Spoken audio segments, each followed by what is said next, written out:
भाई लोग आज से 2 साल 3 साल पहले हमनी के बात करत रही जा कि पवन सिंह काश हनी सिंह के पीछे कर देते। पवन सिंह कभी काश भोजपुरी के नाम पूरा वर्ल्ड में फैला देते। पवन सिंह कभी ऐसा होइत कि हनी सिंह के पछाड़ के नंबर 1 बन जाते।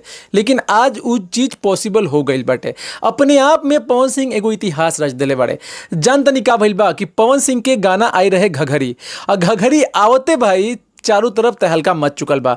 हमार नाम दयाशंकर ओझा बटे। आप देखा तानी टेक टू भोजपुरी चैनल।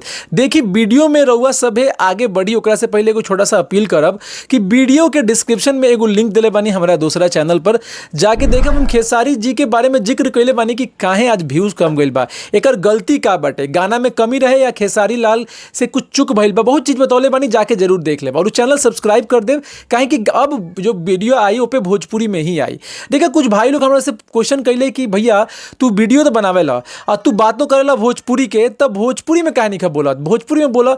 और यार हम सच बताई तो हमरो मन करेला भोजपुरी में बात करे के, कोई मिलत नहीं कैसन कि हम भोजपुरी में बात करी। कितना दिन हो गए हमारा भोजपुरी बोलला, हिंदी इंग्लिश से ही काम चलावे के पड़ता। लेकिन अब हम सोचता नहीं कि तू लोग के डिमांड खातिर हम भोजपुरी में वीडियो बनाए, जेकरा से कि रउआ सबके अच्छा लागो कि अपन भाषा में वीडियो देखी। तो देखी पवन सिंह के गाना घघरी पूरा इंडिया में नंबर 1 पे ट्रेंड करता है, 1 नंबर पे। और वह सबके बता दी कि म्यूजिक सेक्शन में भी ट्रेंडिंग में बा 1 नंबर पे, मेन पेज म्यूजिक सेक्शन में 1 नंबर पे ट्रेंड करता।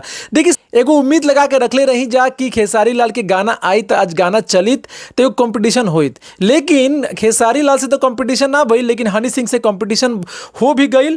हनी सिंह के गाना रहे 1 नंबर पे म्यूजिक सेक्शन में, पवन सिंह ओकरा के पछाड़ देले, पछाड़ के नंबर 1 पे बन गए। अरे वह सब देख पाता नहीं कि मनी मनी गाना रेड 2 बॉलीवुड के अजय देवगन के फिल्म में हनी सिंह गौले बाड़े। म्यूजिक सेक्शन में उनका गाना 1 नंबर पे ट्रेंड करत रहे। लेकिन पवन सिंह के गाना अइला के बाद में पवन सिंह नंबर 1 पे आ गए और हनी सिंह 2 पे।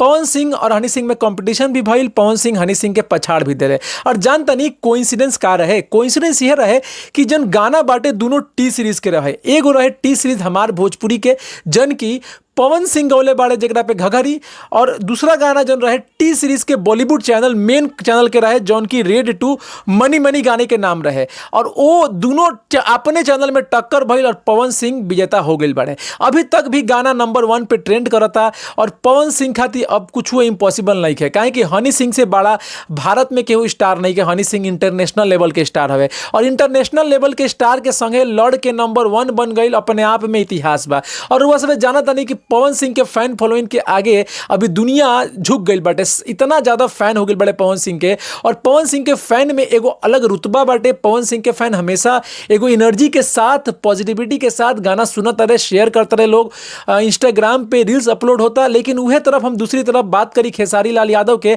तो खेसारी लाल के यादव के फैन फॉलोइंग में गिरावट नजर आवता। और आज के वीडियो देखला के बाद तब बहुत ज्यादा निराश हमू भइनी कि खेसारी लाल के ऐसा दशा काहे हो गई कि 3 लाख व्यूज भी क्रॉस नहीं करत गाना। देखिए रीजन कुछ और नहीं खे, रीजन बाटे फैंस उतना एक्टिव नहीं खन। तो एक्टिव के करी महाराज, मान ली यूट्यूबर के एगो वीडियो बनावला से 10,000 15,000 20,000 फैन एक्टिव हो जाए, लेकिन मैनेजमेंट खेसारी लाल के कोनो ओकरा में रोल नहीं खे। खेसारी लाल के मैनेजमेंट सोच रहल बा कि सिंपली गाना आवत आवे तो हमनी के ओकरा से का लेना देना बाटे, कंपनी से हमनी के पैसा ले लेनी जा, बात खत्म। पहले का रहे खेसारी लाल जी के मैनेजमेंट बहुत एक्टिव रहे, हर गाना के पहले लाइव आवल, हर गाना के पहले चर्चा में रही, यूट्यूबर से बात करी, यूट्यूबर के मैसेज भेजल, बहुत तरह के बात रहे जो उनकी कमी होता। और वह पवन सिंह के जो टीम बा, पवन सिंह के टीम अच्छा काम कर रहल बाटे। तो रुआ केकर फैन बानी, पवन सिंह के या हनी सिंह के या खेसारी लाल यादव के, रुआ सब जरूर बताई, कमेंट जरूर कर दे। और चैनल पर नया बानी तो सब्सक्राइब जरूर कर दे।